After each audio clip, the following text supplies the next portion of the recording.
शून्य मशागत पद्धत सध्या महाराष्ट्रामध्ये खूप प्रचलित आहे आणि शून्य मशागत तंत्रज्ञान आपल्यापर्यंत श्री गुलाबराव खंडागळे यांच्या माध्यमातून शेतकऱ्यांपर्यंत पोचतं आहे.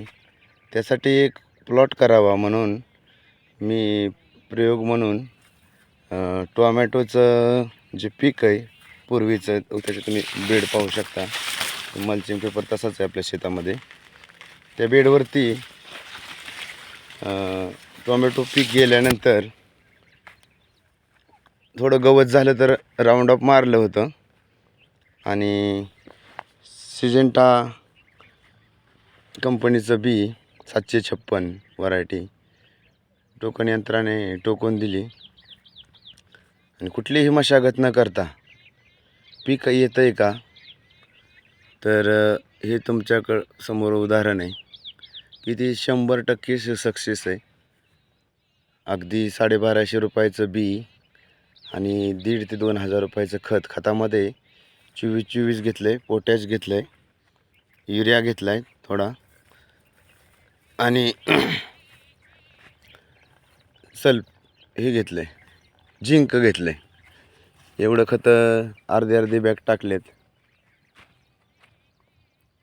आणि त्याच्यामध्ये झिंकची फवारणी पण वरनं केली, आळीची एक फवारणी केली. म्हणजे 4-5 हजार रुपये खर्च आपला आला आहे टोटल हे पीक उभं करायला.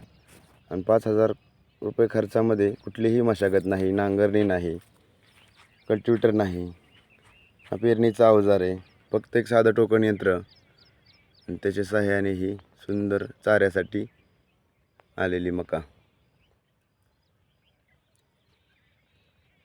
माझासुद्धा आधी थोडा विश्वास नव्हता की बिगर मशागत करता म्हणजे मशागतच करायची नाही तर पीक कसं चांगलं येणार.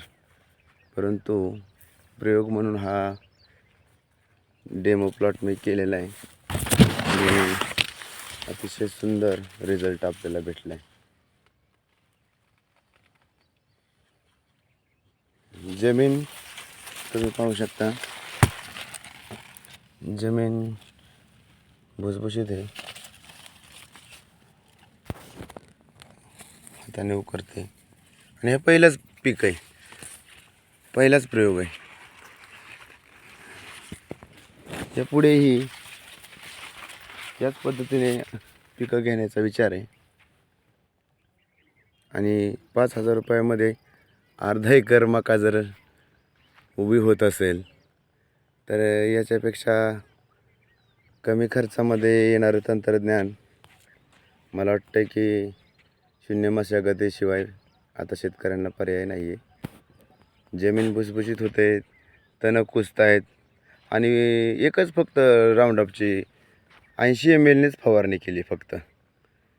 आता मला टिंजर मारायचं आहे, थोडं गवत झालं आहे याच्यामध्ये, टिंजरही मारले नाही. एकच सुरुवातीला टोकन करायच्या वेळेसच राऊंडअप मारलं होतं, त्यावरती हे पीक उभं आहे.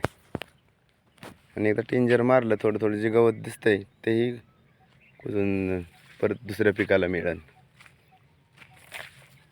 शून्य मशागतीमध्ये मशागत खर्च तर कमी होतोयच, त्याबरोबर औषधं आणि गवत कुजून त्याचं विघटन होऊन परत दुसऱ्या पिकालाही त्याचं सगळं अन्नद्रव्य मिळतंय आणि खर्चही वाचतोय, प्लस जमिनीची पोतही सुधारतोय. धन्यवाद.